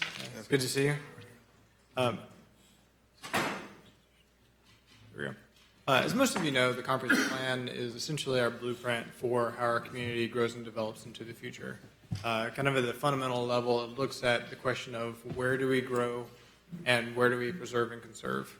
When we look at where do we grow, we have questions about, how are we growing, and are we growing in a way and developing in a way that meets the needs of our community? Are we providing places for our community members to live, to learn, to work, to recreate, to worship? Are there places for people to come together and interact? Are there places for people to get away from everyone? And that's kind of how we look at land use and essentially what our comprehensive plan does. It looks at where do we make planned and targeted investments in infrastructure to support those decisions and that growth and development in our community. And where do we kind of draw the line and say this area should be protected and conserved, and so we don't make those investments. There's a lot of information in the agenda item about the specific requirements of comprehensive plan in Florida. Largely that's Chapter 163 of Florida statutes. Instead of going into a lot of that information, which is in the agenda packet, today I think we'll really hit on some of the key things that make the Tallahassee-Leon County Joint Comprehensive Plan special and unique. It does have to meet the requirements of Florida statute, and it does have to be approved by the Florida Department of Economic Opportunity, but there's still a lot of flexibility for us to have a comprehensive plan that meets our needs as a community. One of the main tools that we have in the comprehensive plan is the urban services area. This is really the tool that we use to balance a growing population, a growing economy with protecting forests, protecting environmentally sensitive areas, and protecting rural areas in our community. The urban service area, often called the USA, really works by doing three things. First, it looks at targeting development where infrastructure exists now. If we have the infrastructure there that can support development, let's make the best use of that infrastructure. It also looks at areas where we would like to plan and target the expansion of infrastructure and services over the plan horizon year. The comp plan right now looks out to 2030. If we do the update, it would probably look out to 2045. But the urban service area really looks at through 2030, where are we planning on putting infrastructure if it's not there already? And then the third thing it does is looks at outside of the urban service area, maybe not providing that infrastructure and those services at this point. Of course, as our community grows and changes over time, we can reevaluate the urban service area, but kind of where it is in place, look at directing infrastructure development where infrastructure exists, looking at where we're going to provide infrastructure, and then where we're not going to provide it at this time. Mr. Chair, can I ask you a question? Go ahead. Artie, if I heard you correctly, good afternoon. Thanks for being here. You said if we do the update, the 2030 comp plan could become the 2045 comp plan. Does that presuppose that I thought we had to update or at least review all of the different components, not just the land use that we're currently working on? Is that right? That's correct. As part of the land use update, the hired consultant will need to make sure that nothing is inconsistent with the other elements, and so we will be looking at those as well. Fantastic. Thank you. Mr. Chair. Go ahead. Are you doing your presentation? Are you going to get into a definition of the urban sprawl area? I think we dealt with it a few years back. I don't even know if it's still in there, but particularly, are you going to talk a little bit about that? I had someone talk to me about something they're thinking about doing out in the just right outside the urban services area, and I was wondering if we have any plans there moving forward on how we're going to deal with stuff like that. Oh, the urban fringe. I'm sorry, sprawl. It's my mind right now, urban fringe. Not planning on addressing that as part of this presentation per se, but as we move forward with the land use element update, that is actually something that will be a lot of attention paid to that area. Perfect, thank you. So this is actually a map of the urban service area as we have today. And so there is areas targeted for growth and development in both the city and the county. Part of the reason we're looking at our development patterns, how we grow, as well as infrastructure, kind of summarized in this slide. If we look at how land is used, when we look at residential development, for example, this shows what 300 residential units looks like in a traditional subdivision pattern using approximately 218 acres of land. You can do that same volume of units on 5 acres if you do apartments or condos, 10 to 15 acres if you do it as townhouses, or if you look at smaller lots and smaller homes, you can do it on 30 acres.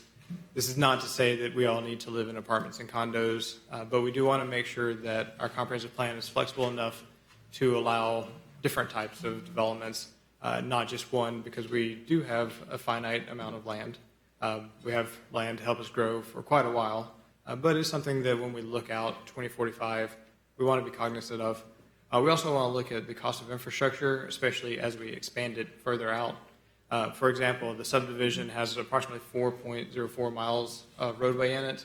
According to the Florida Department of Transportation, who does per mile costs for transportation projects, to resurface those roads, it's about $550,000 per mile, or to resurface the roads in this one subdivision, it'd be about $2.2 million. So, not saying that we shouldn't do this. There's no value judgment to this. It's just something that we need to be cognizant of, which is part of the planning process as we grow and develop into the future. Another part of the urban service area is what's outside of it, which is largely our national forests as well as rural lands. And we may think of rural lands usually as addressing rural character and make sure that we are maintaining the character of rural areas. But there's really another component to that, and that is looking at ecosystems, making sure that they stay intact so that we get those ecosystem functions and those ecosystem services that we all benefit from.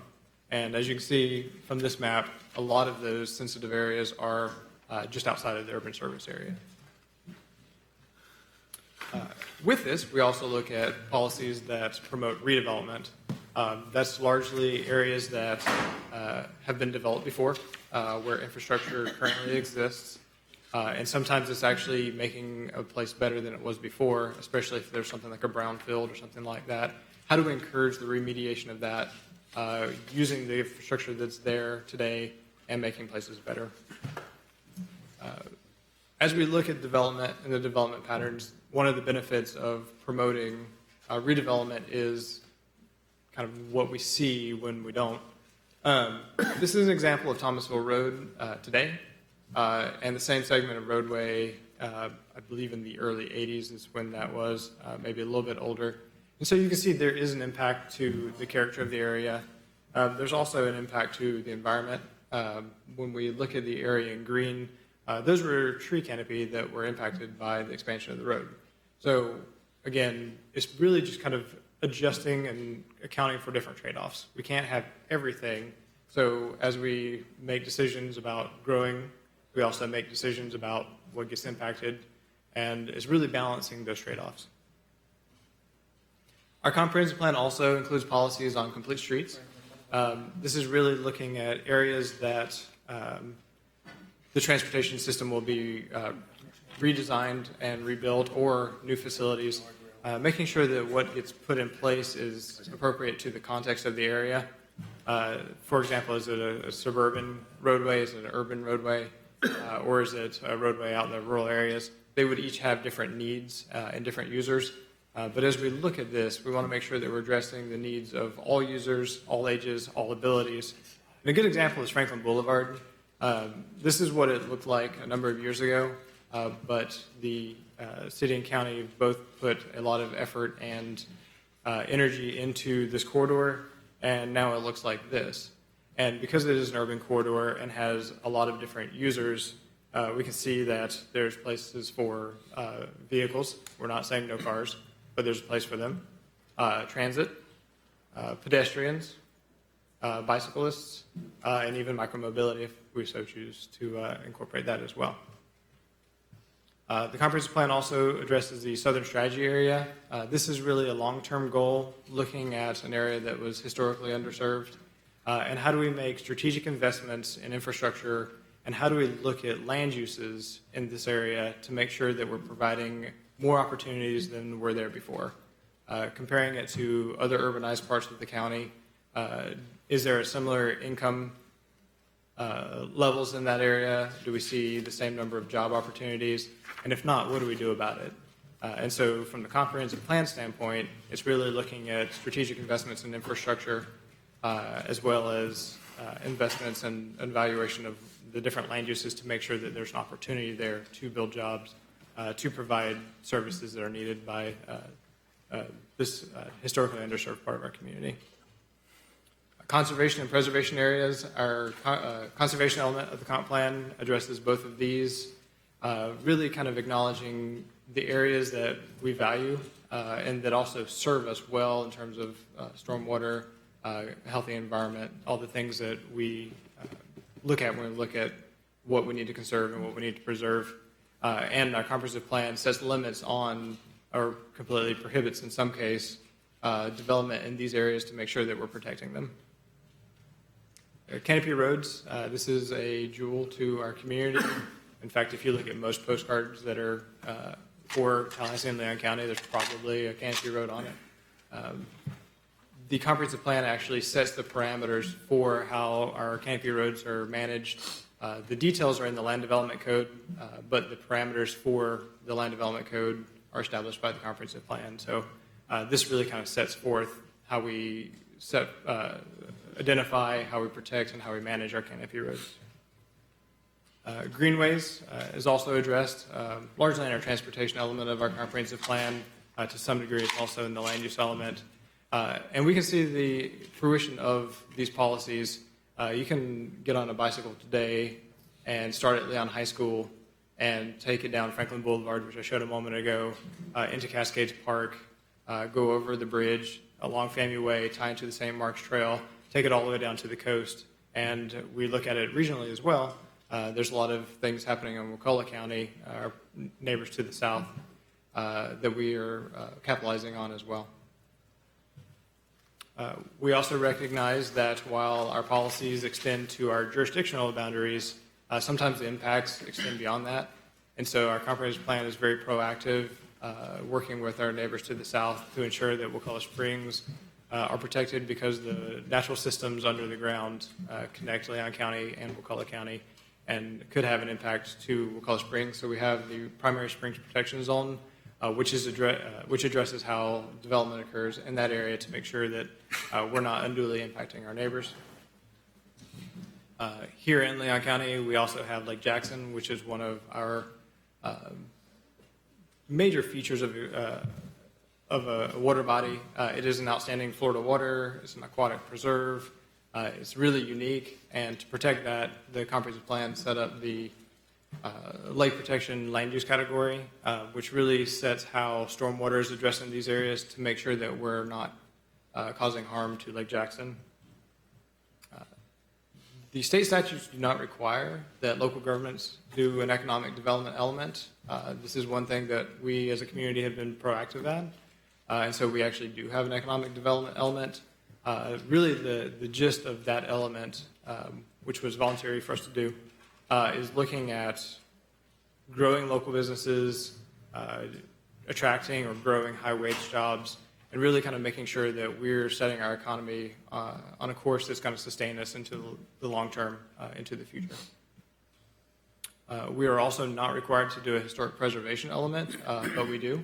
Our historic preservation element addresses our partnership with the trust, Tallahassee Trust for Historic Preservation, and also sets forth the way that we identify local registers of historic places to complement the national register.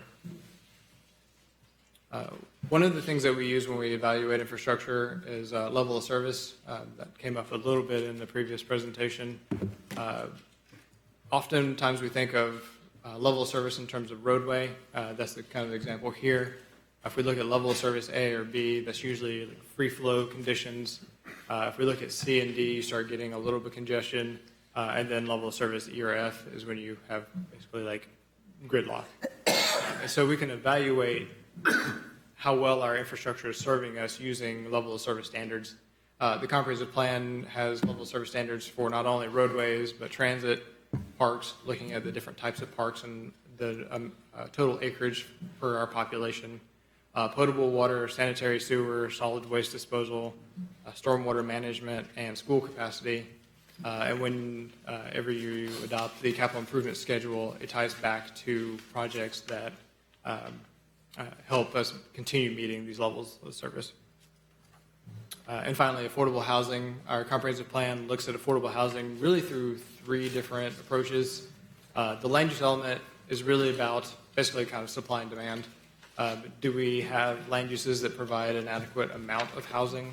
What is the density? What are the housing types allowed? Where are they allowed? And how are these housing options located to other uses? So is your housing close enough for you to be able to get to your job, to other places that you need to go? The housing element addresses the programs and the different services offered by both the city and the county. Also, the Affordable Housing Advisory Committees. Basically, for the county, Shington kind of oversees a lot of this, and for the county, it's Michael Parker.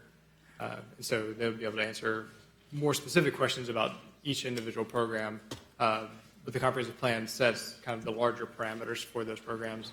And finally, the mobility element, looking at making sure that our housing is connected to jobs and other opportunities, education, through our transportation system. If you can reallocate some of your income to housing versus transportation, or transportation versus housing, it gives people more options for meeting their daily needs and meeting the needs of their life. And so those are kind of the 3 different approaches that the comprehensive plan sets. They're broad, as the comprehensive plan is, but that's kind of how the comprehensive plan addresses these. Can I ask you a quick question? Of course. In the comprehensive plan, do we differentiate between affordable housing and low-income housing? Or are they considered one and the same? In the comprehensive plan, we do distinguish different types of housing, not just those distinctions, but we also look at student housing. Because sometimes it's easy to lump that together because student housing may look like affordable housing, but it really is for specific populations. So we actually have policies that address that as well. So we do. Mr. Mayor? Artie, good job. Thank you. Appreciate it. Very good job. So right now, the action for us today is just to accept the update and move forward. We have had a long conversation previously, Sheree as well, discussing, okay, so here we are about to move forward, scope out the rewrite of 2 of the elements, and move forward. You take all of the other elements combined, and it's still less work than the 2 that we have targeted, correct? It should be. And for the record, those 2 are? The land use and the transportation.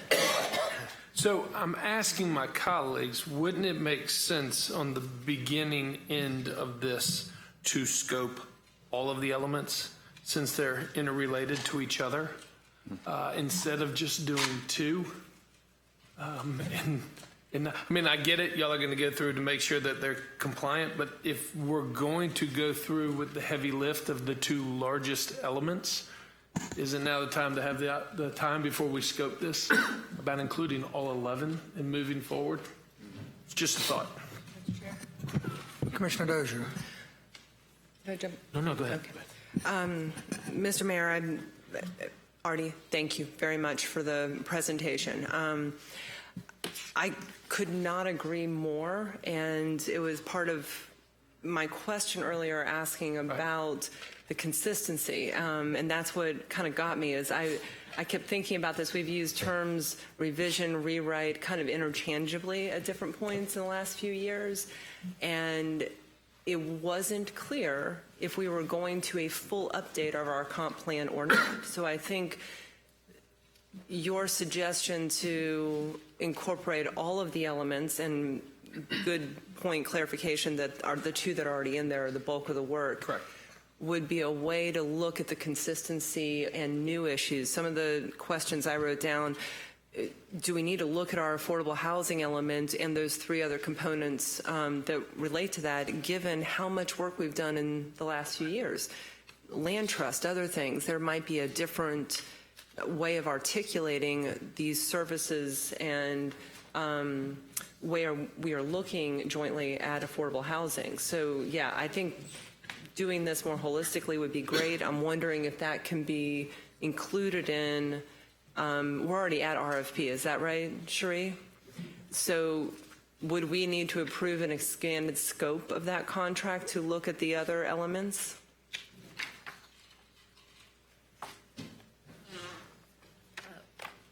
That would be a expansion of the scope. That's not what we advertised. So that would be new and additional on top of what we did.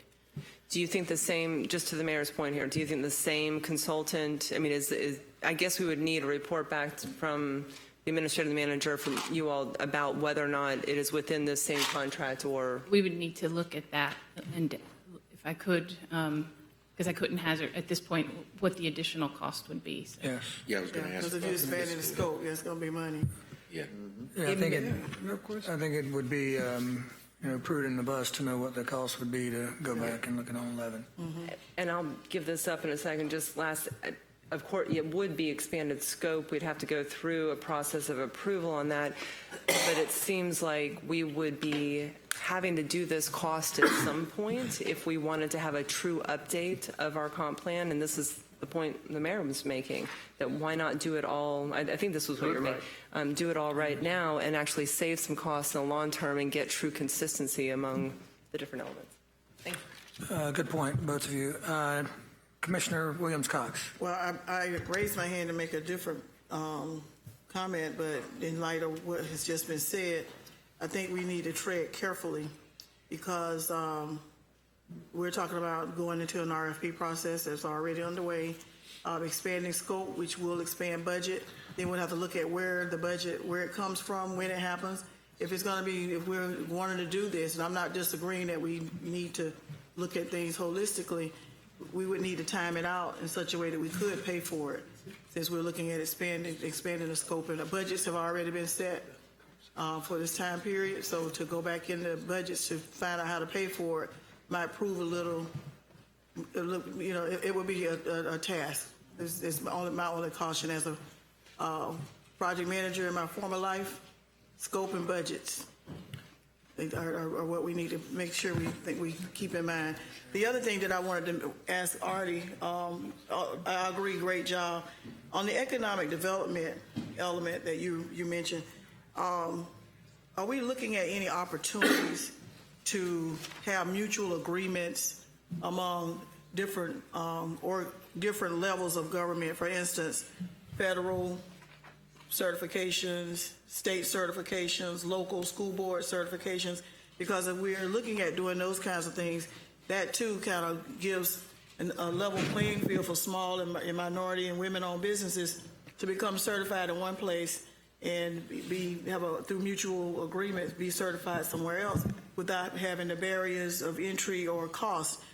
So if our goal is to increase new businesses and grow an existing and local business, we need to look in the plan of how we can facilitate that without it becoming a major task for businesses, which becomes a barrier to entry. So I'm hoping that we will look at how we can, if you become certified with the state of Florida, how you can have a mutual agreement that you're then certified with the municipalities who agree to accept throughout. And the same thing with school board districts and what have you, so you don't have to keep going to these different certification spots. That becomes a barrier for a small business. I think it's a good point, Commissioner. Commissioner Minor, and then I'm going to call on the administrator and city manager just to see if they have any guidance on the RFP. Thank you, Mr. Chairman. Mr. Mayor, I think it's a great idea. The one thing that gives me a little bit of pause is slowing down on processes where the RFP's already been closed. We've already received bids. My question for you, Mayor, and possibly Artie and Cherie, is do you think we might achieve the same result if we take this in two sessions? One is we finish the land use mobility, which we've already started, and then immediately after that, then take a look at where that element has cross-reference to other elements, and then take that second phase where we go through the other elements and make those changes at that point. That might be a little more, what I hate to do is, I love the idea. I love the idea of broadening this. I think it's something that we all need to do. I'd hate to have us take our foot off the gas pedal just ever so slightly while we do that. I think we might be able to achieve the same thing that what you're shooting for, Mayor, is if we continue with what we've got as phase one, and then as phase two is going back and taking a look at where there might be new inconsistencies in the other elements and then correcting those. I'm just not, this is my first time going through this, I'm not sure if that works from a practical standpoint of having land use and mobility be the drivers to the changes to other elements, or if it really does have to be a two-way street type of thing. Thank you. Mr. Administrator, any advice? I'll have to listen to the conversation, Mr. Chairman, and conferring with the city manager and the county attorney. This was an RFP and not a bid, so we could bring this back after negotiating with the #1 ranked firm to expand the scope and bring that back, the impact of that, the budgetary impact, back to you all for your consideration. On point, Commissioner Dozier and then Commissioner Lindley. Mr. County, if we did that, we could also ask the consultant if there would be any impact to the schedule. I think the way the mayor described this earlier, this is a comprehensive plan. So there's going to be natural alignment between the different elements. So if we're looking at a data set, that's my concern, is doing it in two phases, that we might be redoubling our efforts later. But this is something that the consultant could let us know what the impact of the time frame is. Yes, we'll bring that back to you. Thank you. Commissioner Lindley. Well, just a question. So you would bring that back, and at that point, we would decide, well, it's going to cost too much. We're going to slow down and do what Commissioner Meyer, I kind of liked your idea too. Okay, so basically, we're taking a baby step today to even move toward your idea. But we might not necessarily end up with a comprehensive Commissioner Maddox. right away. Mr. Manager. I just want to make sure that I express my agreement that the process seems flexible enough for us to bring back an option. Of course, if the RFP comes back and we don't believe that the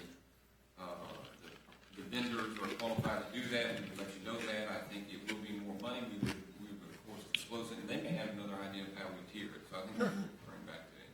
Yeah. Commissioner Maddox. Thank you, Mr. Chair. From what I understood, the county administrator say that we would get through the RFP process, then talk to the one that was the lowest bidder, and then discuss with them what the scope of the change of scope would be and what the cost would be associated with that. Correct? Correct, except for the part where you said lowest bidder, since it's an RFP. Okay, RB, I'm sorry. But if we did that, doesn't it take some of the I guess the bargaining chips we have on the table there, if we're waiting to the end of the process instead of just doing it on the front end and just, I get that you don't want to slow down the process, but I mean, why not just go into it, letting everybody know we're going to expand the scope, and then, everybody submit a proposal based off of what we really want to do versus waiting on the back end of it.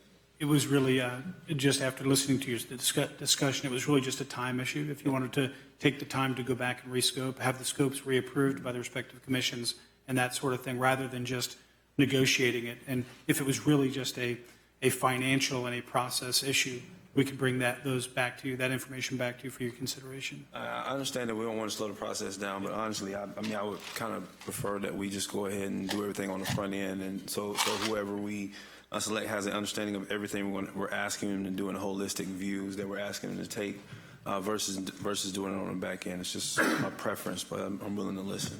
We won't know. Commissioner Lindley. I mean, we wouldn't know how much it costs at that point to just. I mean, I think we need to slow it down a little. I agree. You do? Okay, good.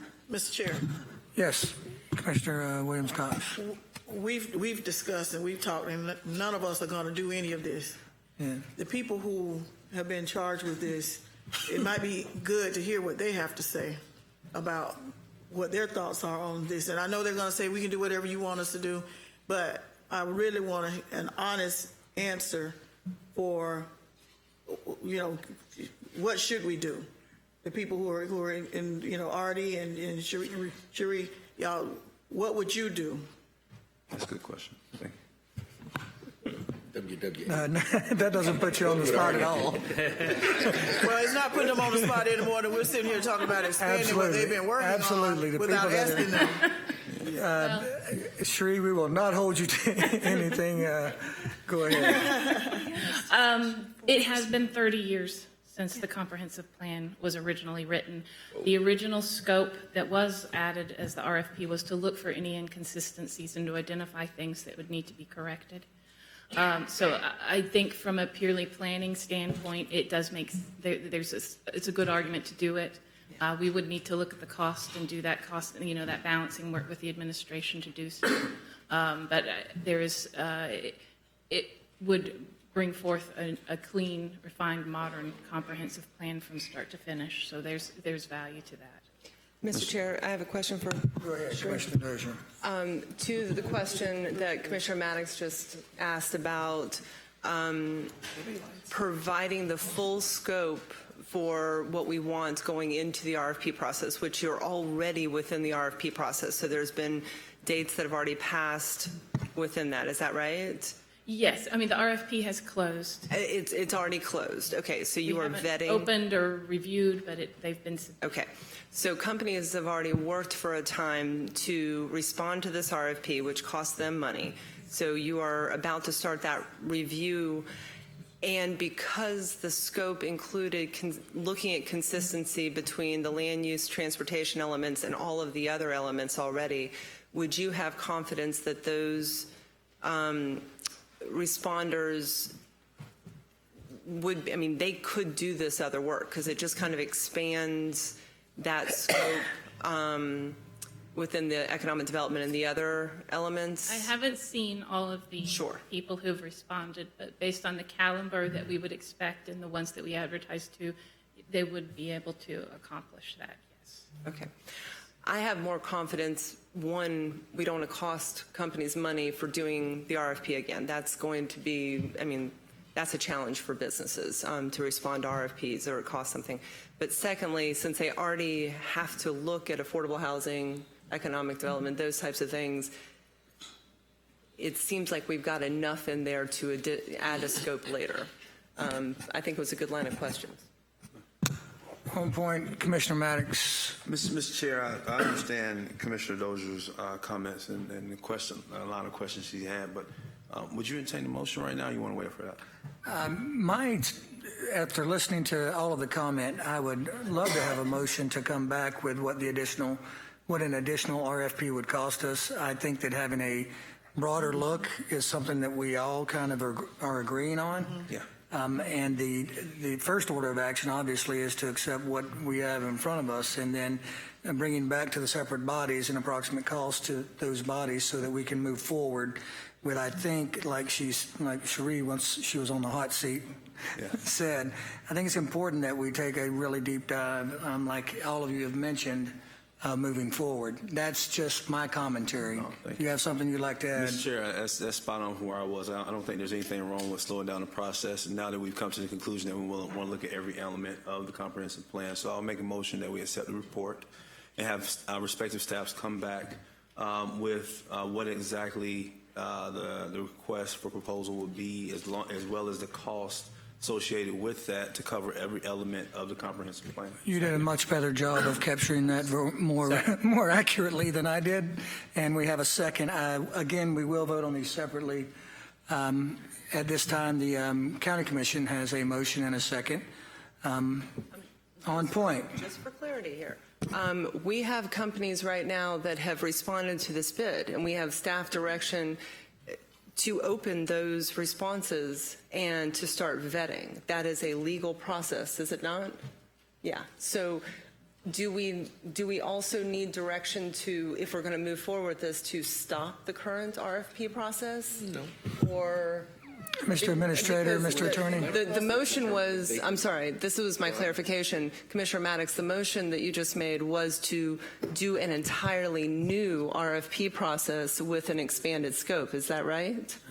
Yes. Right. Instead of adding additional scope once a consultant is selected. That is my motion. So do we need direction to stop the current process? Yes, one of two things. If your direction to us is to negotiate an expanded scope with the top recommended consultant, we can do that. Or if your direction is to slow it down and rescope it, that would take longer. We'd bring that back to you.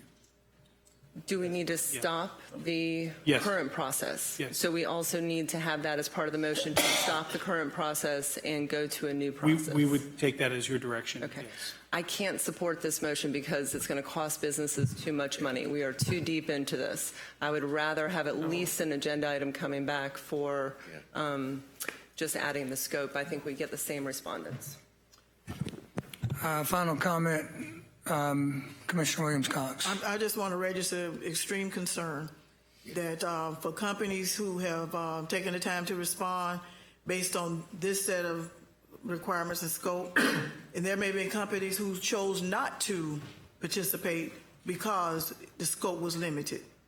So to now say we're going to just go with those who responded or go with the one who was first could be giving some undue advantage to some companies, and we have to be very careful. 287 is real specific about how we do procurement, and I don't want to be responsible for companies protesting the fact that because the scope was so small and they knew better, they didn't participate. But the companies who did participate will now have an advantage because they did participate, and they will be a part of the expanded scope. So this is it's kind of, barbed wire that we may be entering into. The original maker of the motion, Commissioner Maddox. Thank you, Mr. Chair. Commissioner Williams-Cox, you addressed it perfectly for me in my thought processes, as well as just thinking about, I think the most logical thing to do here. I understand where you come from, Commissioner Dozier, on this. But at the same, I'm on one or two. I'm on one side or the other. Either we're going to put this thing back out for a bid and look at it holistically, or we're going to stick specifically with the scope that we have in place, because it's not, you're right, it's not fair to those who saw this as a limited scope project, and then we come in on the back end and say, well, we changed our mind, now we want to look at it a larger scope. It gives an unfair advantage to those who apply based off the limited scope. They shouldn't be rewarded for that specifically. So other thing I would consider is if we get through this limited scope project, and then after it's over, or some time during the process, open up another RFP to invite folks to apply to do the rest of it, which in my opinion doesn't make much sense if we have a firm, especially if we have a firm on the front end that can do it all, because they would reapply and they'd be familiar with the two aspects that we're talking about, two elements that we're talking about within our comprehensive plan. So I think the most logical thing to do is to go ahead. I understand what it's going to do to businesses, but I think the most logical thing right now is to go ahead and put it back out. Thank you. Mr. Mayor. Thank you, Mr. Chairman. I think there's a lot of confusion. I'm going to ask the city manager and the county administrator to kind of clear this up for us. Where are we? How do we move forward? What's the impact to local business or to all businesses that are responding? Is this outside of the normal nature? Or did these things happen? How do we, if this is the will of the board, how do we move forward from here? Mr. Mayor, I'll take a stab at it. On my microphone so you can hear me. Thank you. I think you have all the flexibility you need. You can choose to redo the RFP. We know that there's expense to the companies that have done the RFP. You could choose to go forward with the RFP because it is in fact an RFP. So it largely is qualitative in terms of evaluation. My guess is the respondents that responded will be the same ones that will respond no matter the scope. That would be my guess based on my experience. So if you want total fairness, you could throw it out and redo it, but keep in mind there's expense, considerable expense that's been put into the process. I think the process lends itself to flexibility if you want to move forward, and then we can evaluate and give you our best judgment as to whether or not the vendors are qualified. I suspect they would be to do an expanded scope. and then we evaluate with them what the cost may be, and there may be a hybrid somewhere in between that you phase it. That's my best advice. Mr. Administrator. Just to add to that, and there's not much, I agree with everything Reese said. If we were to negotiate with the top-ranked firm on this, the negotiation would not be complicated or time-consuming. It would come back to you relatively quickly. Yeah, I would think, if anything, those top-ranked firms would have a leg up and with a underlying knowledge of how to move forward. So I'm prepared to support the motion on the county side. Any other discussion? Which motion were you? Commissioner Maddox's motion? Yeah, Commissioner Maddox's motion that was seconded by Commissioner Deloach. Commissioner Metlow. And just for clarification, the motion on the table would be to throw out the current RFP and go rescope the RFP completely for all the elements. I can see both sides of this. I think we will largely have the same people apply and probably end up in the same place, but also for the sake of Total fairness. clarity, fairness. I don't like drastically changing the scope of something that's already bid out, so we didn't actually put it out fairly. Even if we do come back with the exact same people, I think at least we'd have to be able to step back and say everybody knew exactly what they were bidding on, and there would be no question moving forward. So I would also support the motion on the city side. Okay, seeing other commissioners in queue for our county commission vote at this time. We have a motion on the floor. It's been seconded. All those in favor signify by saying aye. Aye. All opposed, same sign. Motion passes 5-1. All right, on the city side, Commissioner Matlow, can I come to you for the same motion? So moved. Okay, been properly moved by Commissioner Matlow, seconded by Dr. Bryant. Any further discussion? All those in favor signify by saying aye. Aye. All those opposed? Aye. Passes 4-1 with the Mayor Pro Tem in dissent. Any other additional items? Sheree, I promise we won't put you back at the There's lunch podium back again. there for anybody who hasn't eaten. Thank you for our city colleagues joining us and the folks that came out today. Meeting adjourned.